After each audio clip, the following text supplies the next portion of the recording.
ओम शांति। पवित्रता का सागर शिव बाबा हम आत्माओं को अपने समान संपूर्ण पवित्र बनाने आते हैं।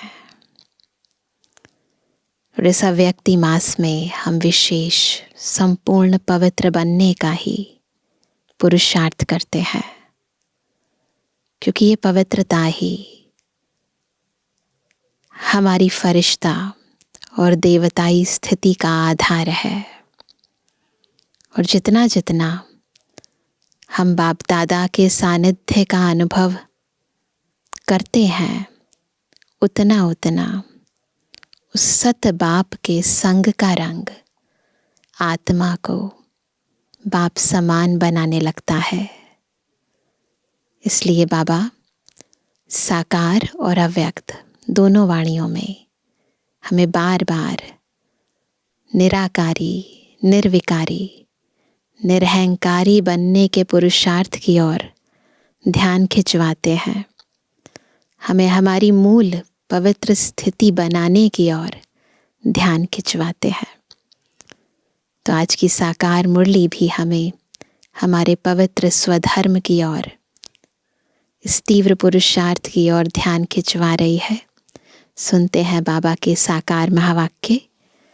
आज है 3 जनवरी 2024। बाबा के मधुर महावाक्य हैं। मीठे बच्चे, बाप का बनकर बाप का नाम बाला करो। नाम बाला होगा संपूर्ण पवित्र बनने से। तुम्हें संपूर्ण मीठा भी बनना है। पूरा पवित्र, अपवित्रता का अंश नहीं, पूरा। और पूरा मीठा, कड़वेपन का अंश नहीं, पूरा, है ना। प्रश्न है, संगम युग पर तुम बच्चों को कौन सी एक फिक्र है कोई टेंशन जो सतयुग में नहीं होगी? सतयुग में तो कोई भी टेंशन नहीं होगी। यहाँ एक फिक्र है, कौन सी? उत्तर है, संगम पर तुम्हें पावन बनने की ही फिक्र है। बाप ने तुम्हें और सब बातों से बेफिक्र बना दिया। बाबा ने क्या कहा? सब कुछ मुझे दे दो, मैं हूं ना। तुम पुरुषार्थ करते हो कि यह पुराना शरीर खुशी खुशी से छूटे। तुम जानते हो, पुराना वस्त्र उतार नया लेंगे। हर एक बच्चे को अपनी दिल से पूछना है कि हमें कितनी खुशी रहती है, हम बाप को कितना याद करते हैं। सबको दिल से पूछना है, चेकिंग करनी है, कितनी खुशी रहती है, कितना याद करते हैं। ओम शांति। मीठे मीठे सिकिलदे बच्चों को रूहानी बाप समझाते हैं, पढ़ाते भी हैं, समझाते भी हैं। पढ़ाते हैं रचता और रचना के आदि मध्य अंत का राज, और समझाते हैं सर्वगुण संपन्न बनो, दैवी गुण धारण करो। तो क्या है पढ़ाई और क्या है समझानी? समझ आया ना सबको? याद करते करते तुम सतु प्रधान बन जाएंगे। तुम जानते हो, इस समय यह तमु प्रधान सृष्टि है। सतु प्रधान सृष्टि थी, जो अब 5000 वर्ष में तमु प्रधान बनी है। यह है पुरानी दुनिया। सबके लिए कहेंगे ना, पुरानी दुनिया यानी सारी दुनिया, सबके लिए।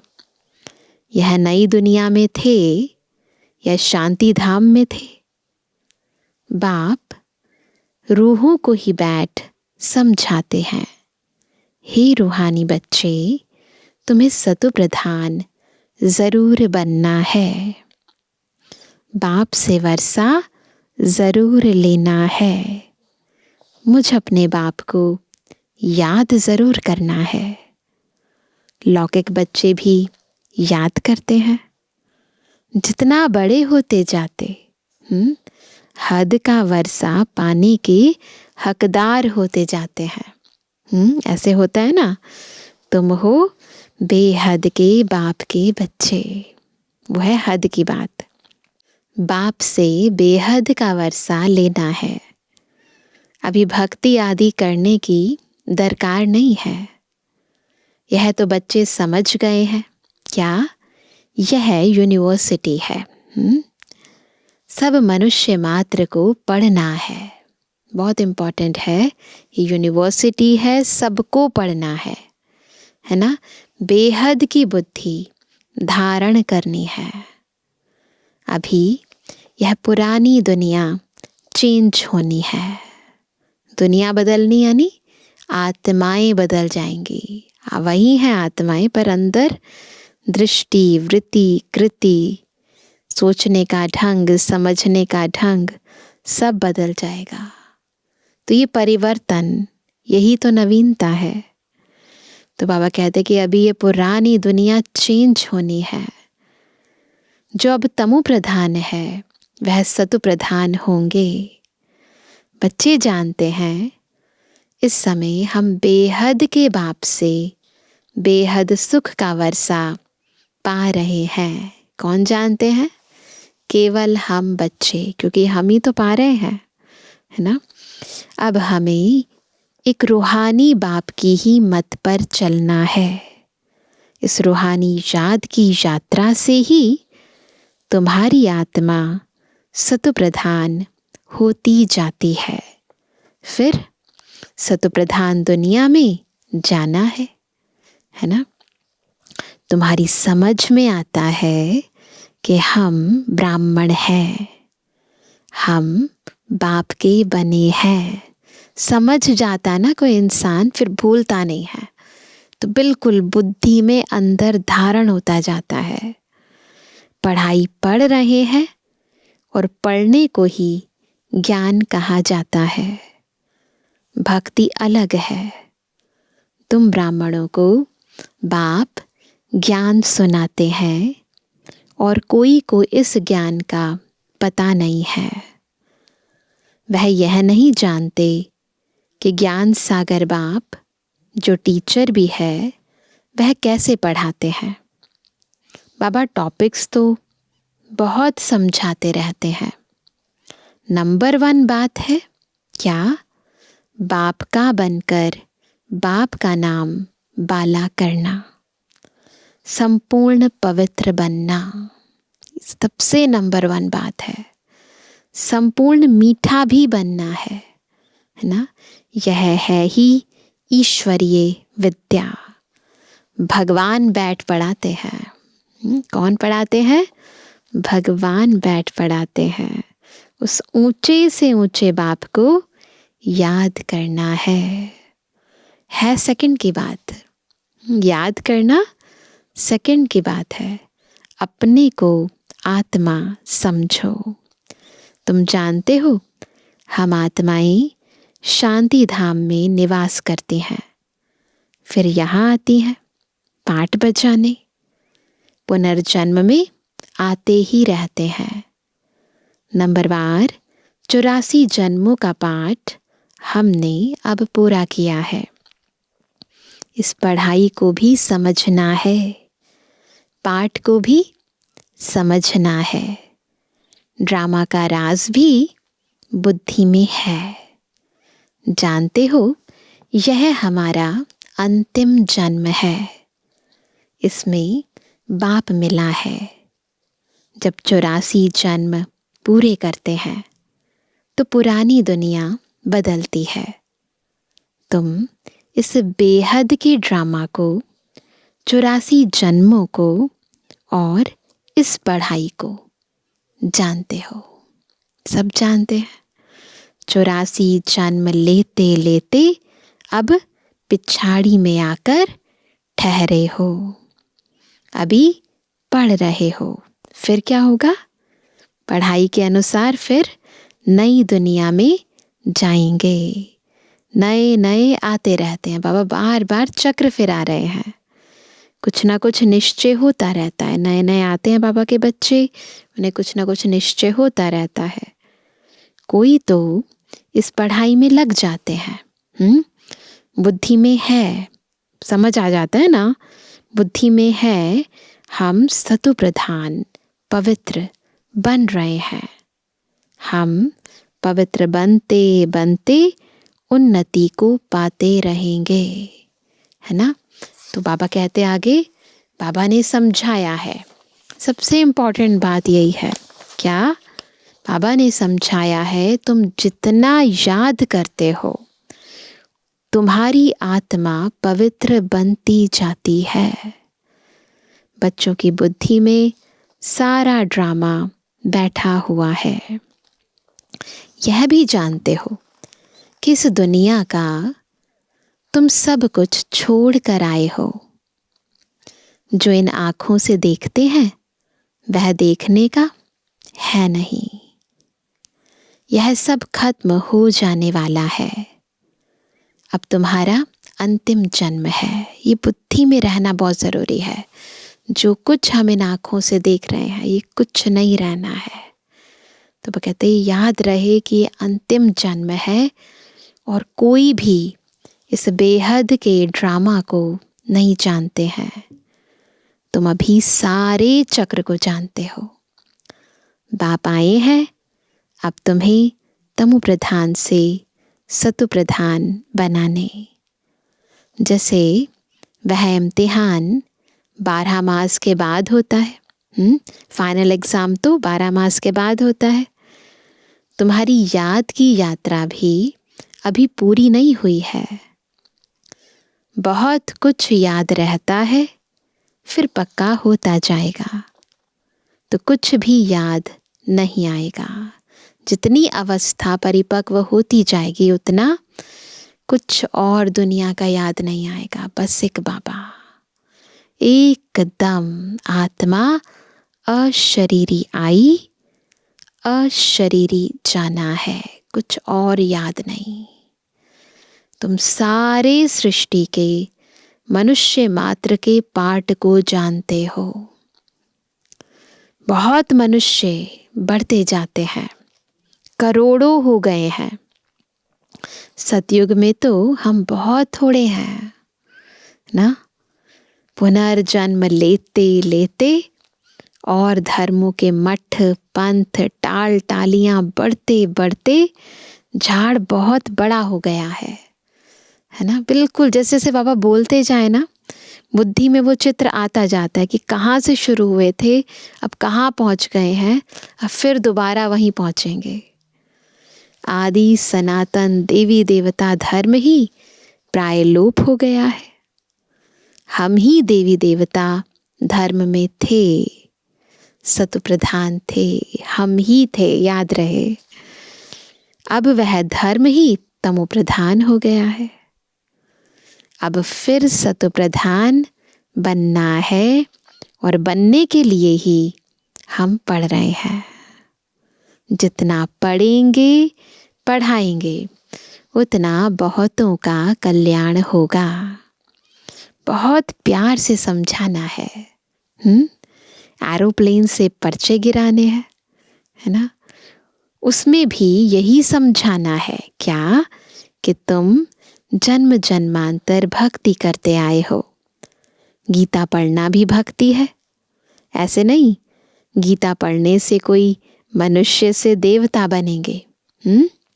ड्रामानुसार जब बाप आते हैं तब ही आकर युक्ति बताते हैं सतु प्रधान बनने की।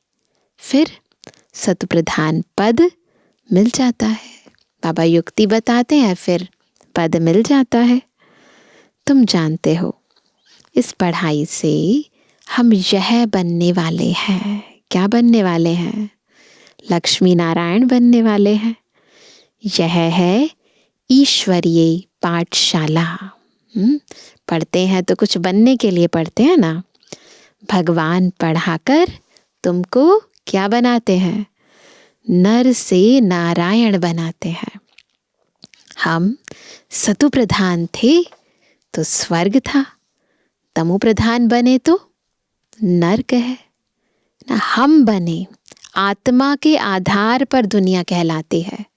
आत्मा की स्टेजेस के कारण उस युग को वो नाम दिया जाता है। तो आधार है हम आत्माएं। हम सतु प्रधान तो स्वर्ग, हम तमो प्रधान तो नर्क। तो बाबा कहते हैं फिर चक्र को फिरना है, फिर स्वर्ग से नर्क, फिर नर्क से स्वर्ग। बाप ही आकर मनुष्य से देवता, विश्व का मालिक बनाने का पुरुषार्थ कराते हैं। बाप को याद करना है। और दूसरी बात जो बाबा कहते हैं, दैवी गुण धारण करने हैं। केवल सुनना सुनाना नहीं है, धारण करने हैं। लड़ना झगड़ना नहीं है। देवताएं कभी लड़ते झगड़ते नहीं, जैसे शास्त्रों में दिखाते हैं ना, ऐसा नहीं होता। तुमको भी वही बनना है। तुम ही ऐसे सर्वगुण संपन्न थे, फिर बनना है श्रीमत पर। अपने से पूछना पड़े कि हमको कहाँ तक खुशी है, कहाँ तक निश्चय है, कहाँ तक निश्चय है। यह तो सारा दिन याद रहना चाहिए। परंतु क्या होता है, माया ऐसी है जो भुला देती है। तुम जानते हो, बाप के साथ हम विश्व के खिदमतगार हैं। आगे तुम हद की पढ़ाई पढ़ते थे, अब बेहद की पढ़ाई बेहद के बाप द्वारा पढ़ते हो। ये पुराना शरीर है जो अपने समय पर छूटने का है। आपे ही ना छूटे, हम खुशी से इस शरीर को छोड़ें, है ना। बिल्कुल इच्छा मृत्यु को जो प्राप्त करते हैं ना, वैसी स्थिति होनी चाहिए। हम इस छी शरीर को छोड़, पुरानी दुनिया को भी छोड़ खुशी से जाते हैं ना। कोई बड़ा दिन होता है तो खुशी से नए कपड़े पहनते हैं ना। कोई सेलिब्रेशन का दिन होता है, कोई त्योहार का दिन होता है ना, तो नए कपड़े पहनते हैं। यहाँ तुम जानते हो, हमको नई दुनिया में नया शरीर मिलेगा। तो ये कितनी बड़ी बात है ना। जब नई दुनिया आएगी तो नया शरीर मिलेगा। हमको एक ही फुरना है। क्या फुरना है ना, पावन बनने का। और सब फिक्रातों से हम फारिग हो जाते हैं और कोई टेंशन नहीं है, कोई चिंता नहीं है। तो बाबा कहते हैं यह सब खलास हो जाना है, फिक्र काहे का रखें। सब कुछ खत्म होने वाला है। आधा कल्प हम भक्ति मार्ग में फिक्र में रहे, फिर आधा कल्प कोई फिक्रात नहीं रहेगी। आधा कल्प बहुत फिक्र, फिर सतयुग त्रेता में कोई फिक्र नहीं। बाकी थोड़ा समय है, पावन बनने का थोड़ा फिक्र है, फिर एक भी फिक्र नहीं रहेगा, है ना। यह सुख दुख का खेल है। सतयुग में है सुख, कलयुग में है दुख। बाबा ने समझाया है, तुम पूछ सकते हो, सतयुग सुख धाम के रहवासी हो या कलयुग दुख धाम के, ऐसे पूछ सकते हो। यह तुम नई नई बातें सुनाते हो। जरूर कहेंगे अब दुख धाम के वासी हैं। बहुत प्यार से पूछा जाता है, जो मनुष्य आप ही समझें कि हम कहाँ के वासी हैं। बहुत प्यार से ऐसे पूछेंगे ना तो रियलाइज होगा। कहेंगे इनके प्रश्न पूछने की युक्ति तो बहुत अच्छी है। भल कितना भी बड़ा आदमी हो, धनवान हो, परंतु है तो नर्कवासी ना। स्वर्ग तो नई दुनिया को कहा जाता है। अब कलयुग पुरानी दुनिया है। यह प्रश्न बहुत अच्छे हैं। सीढ़ी में भी क्लियर है। तुम सुखधाम में हो व दुखधाम में हो। यह हेल है या हेवन, डेटी हो या डेविल हो, ये पूछना है। हाँ, जरूर सतयुग को डेटी वर्ल्ड कहेंगे, कलयुग को नर्क डेविल वर्ल्ड कहेंगे। क्लियर है ना? सब देखेंगे, चित्र को भी देखेंगे, खुद को भी देखेंगे, समय को भी समझेंगे। तो पूछना है, सतयुग स्वर्ग डेटी वर्ल्ड के वासी हो या कलयुग डेविल वर्ल्ड के वासी हो? पूछ सकते हैं ना। भल कितना भी धनवान हो, परंतु वासी कहाँ के हो? धन की बात नहीं है, रहते कौन सी दुनिया में हो? अभी तुम्हारे में ज्ञान आया है, पहले यह बातें ख्याल में भी नहीं थी। ऐसी ऐसी बातें कहीं दूर दूर तक ख्याल में नहीं थी। अब भी तुम समझते हो कि हम संगम पर हैं। जो कलयुग में है वह पतित नरकवासी है, फिर पावन बनना है। तब तो पुकारते हैं क्या, हे पतित पावन आओ, आकर हमको पावन बनाओ। पतित है तभी तो बुलाते हैं ना। यह भी समझाना है। बाबा समझाने की बहुत वंडरफुल युक्तियां बताते हैं और कोई ऐसे समझा नहीं सकता।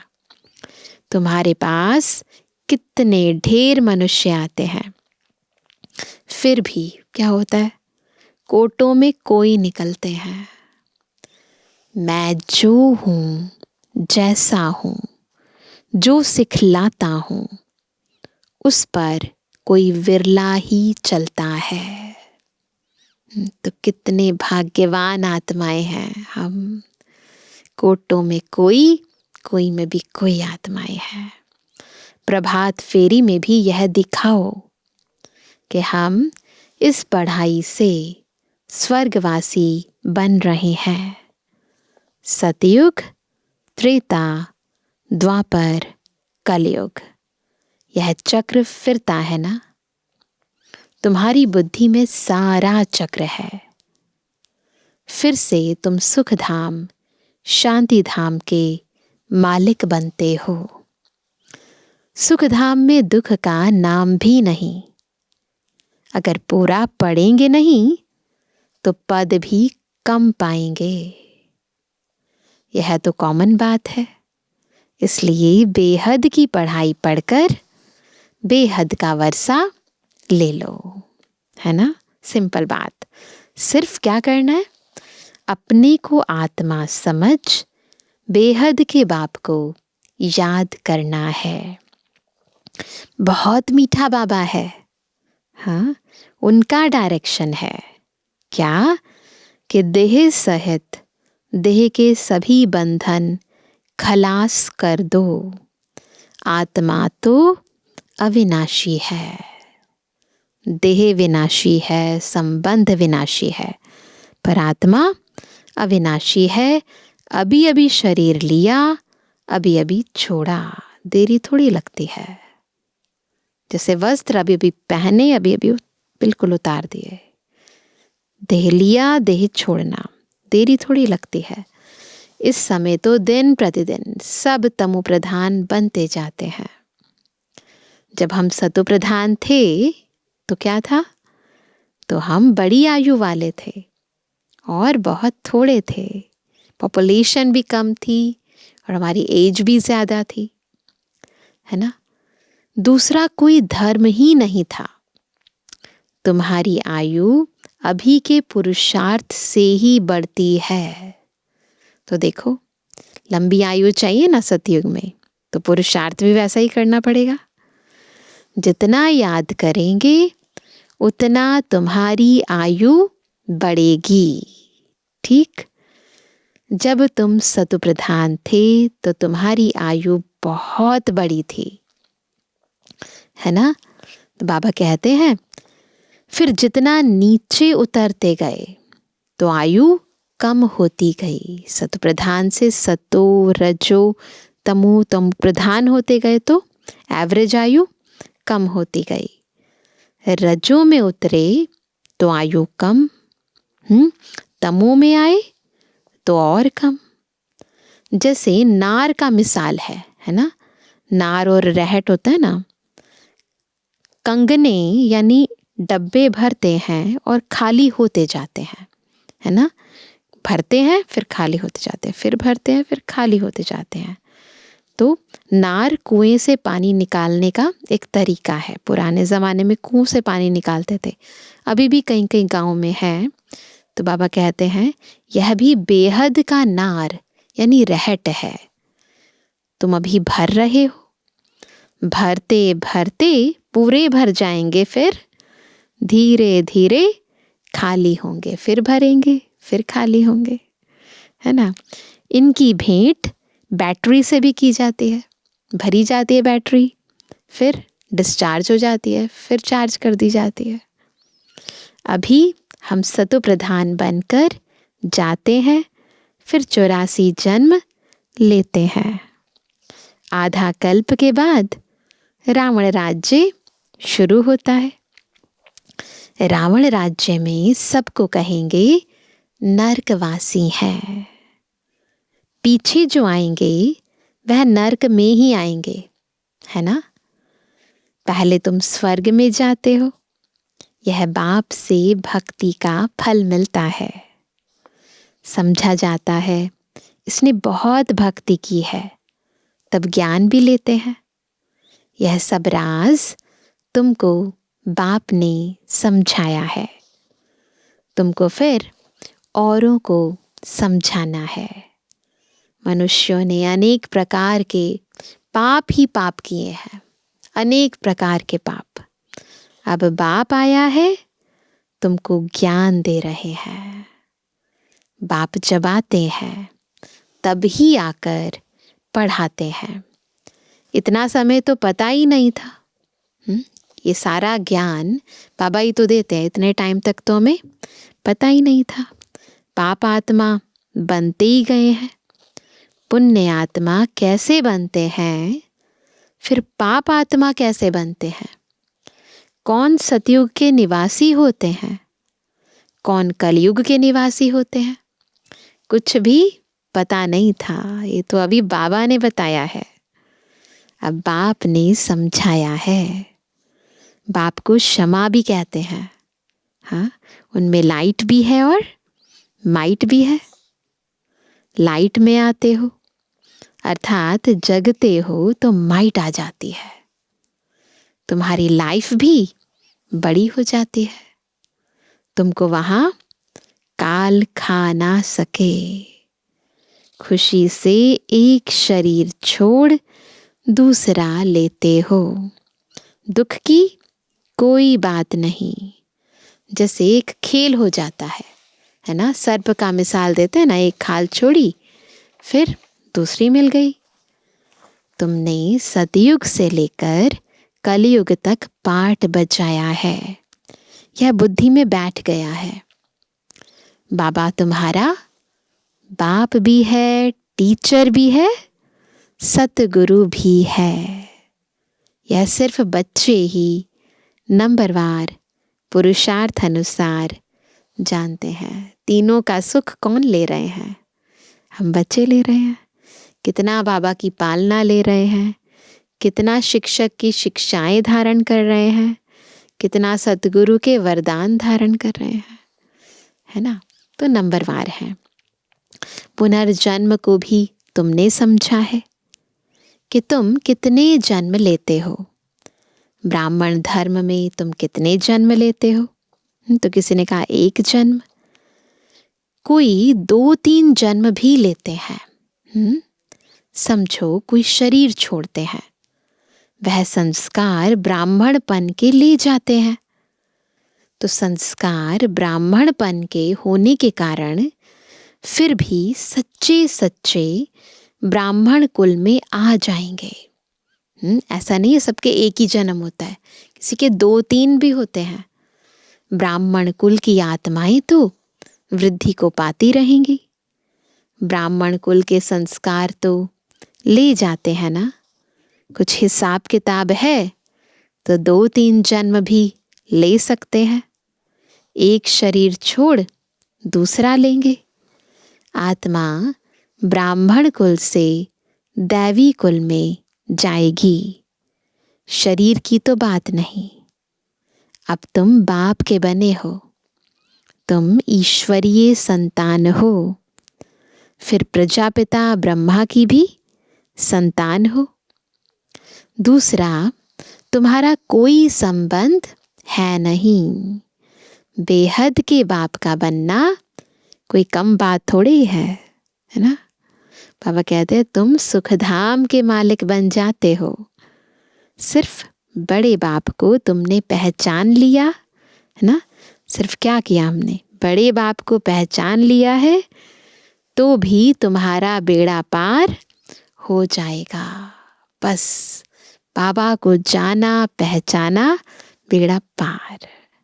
अच्छा मीठे मीठे कहते जवानी बच्चों पे रुहानी बाप दादा का दिल जान सको प्रेम से नंबरवार प्रसाद अनुसार यादगार और गुणवानी। रूहानी बच्चों की रूहानी बाप दादा को गुड मॉर्निंग, नमस्ते नमस्ते नमस्ते।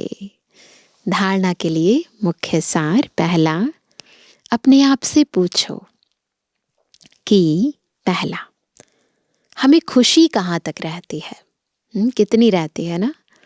दूसरा, सर्वगुण संपन्न थे, अब श्रीमत पर फिर बनना है, यह निश्चय कहाँ तक है। कोई डाउट है कि हम ही थे। तीसरा, हम सतु प्रधान कहाँ तक बने हैं। दिन रात सतु प्रधान यानी पावन बनने की फिक्रात रहती है। अपने आप खुद को चेक करो।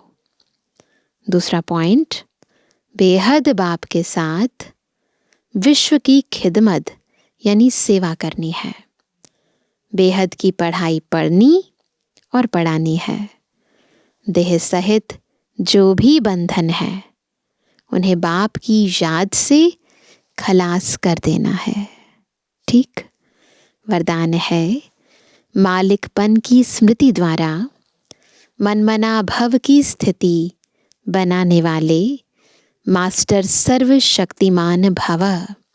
कैसे बनेंगे मास्टर सर्वशक्तिमान? जब याद रहेगा क्या मैं कौन हूँ, मालिक हूँ। तो मालिकपन की स्मृति द्वारा फिर मन मना भव की स्थिति बनाएंगे। मन बुद्धि से बाबा को याद करेंगे, क्योंकि मैं सूक्ष्म और स्थूल सभी कर्मेंद्रियों की मालिक हूँ। तो इस स्थिति से जब एक बाबा को याद करेंगे तो क्या बन जाएंगे? मास्टर सर्वशक्तिमान। सदा यह स्मृति इमर्ज रूप में रहे। कौन सी स्मृति इमर्ज रहे? कि मैं आत्मा करावनहार हूँ, मालिक हूँ, विशेष आत्मा, मास्टर सर्वशक्तिमान हूँ। तो इस मालिकपन की स्मृति से मन, बुद्धि और संस्कार अपने कंट्रोल में रहेंगे। मैं अलग हूँ और मालिक हूँ। आत्मा अलग और मालिक। इस स्मृति से मनमनाभव की स्थिति सहज बन जाएगी। यही न्यारेपन का अभ्यास कर्मातीत बना देगा। बस इतना याद रहे, मैं कौन हूँ, और इमर्ज रहे ये स्थिति। स्लोगन है, ग्लानि व डिस्टर्बेंस को सहन करना और समाना, अर्थात अपनी राजधानी निश्चित करना। जवाब नहीं देना है, सामना नहीं करना है, लड़ाई झगड़ा नहीं करना है। क्या करना है? ग्लानि व डिस्टर्बेंस को सहन करना है और समाना भी है। सहन भी करना है। कई बारी क्या होता है, सहन तो कर लेते हैं, फिर कोई मिलता है तो बता भी देते हैं। तो समाना भी है, तब अपनी राजधानी निश्चित होगी।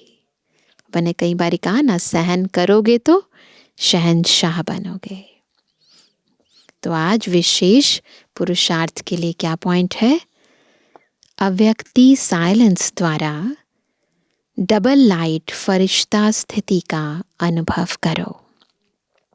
साइलेंस अर्थात शांत स्वरूप आत्मा जब एकांत में रहती है तब मन बुद्धि की एकाग्रता का अनुभव होता है।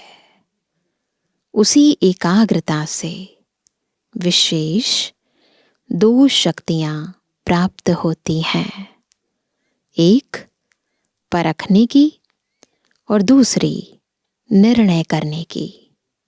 यही 2 विशेष शक्तियां व्यवहार और परमार्थ दोनों की सर्व समस्याओं को हल कर देती है। इससे सहज ही डबल लाइट फरिश्ता स्थिति बन जाती है। ठीक, तो ये अभ्यास हमें सारा दिन करना है। अच्छा, ओम शांति।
शांति अमृत के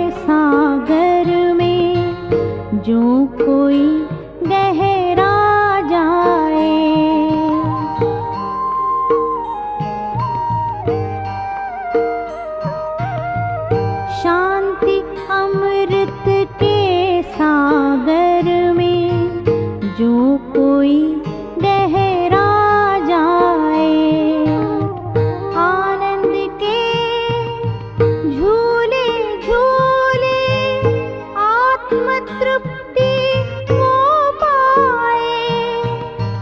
पा लिया अब जो पाना था, फिर वो आत्मा गाए, फिर वो आत्मा गाए। शांति सागर की लहरें,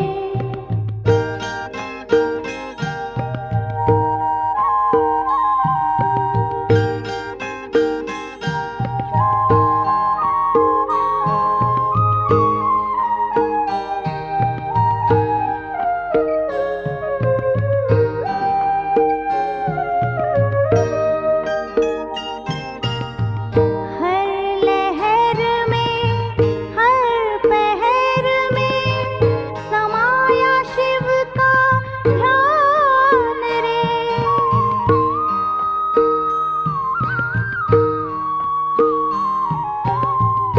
हर लहर में हर पहर में समाया शिव का ध्यान रे।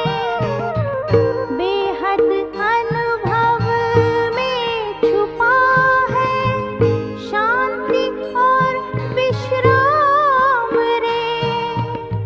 सागर में डूबी हर गागर, शांति धार बहाए, शांति धार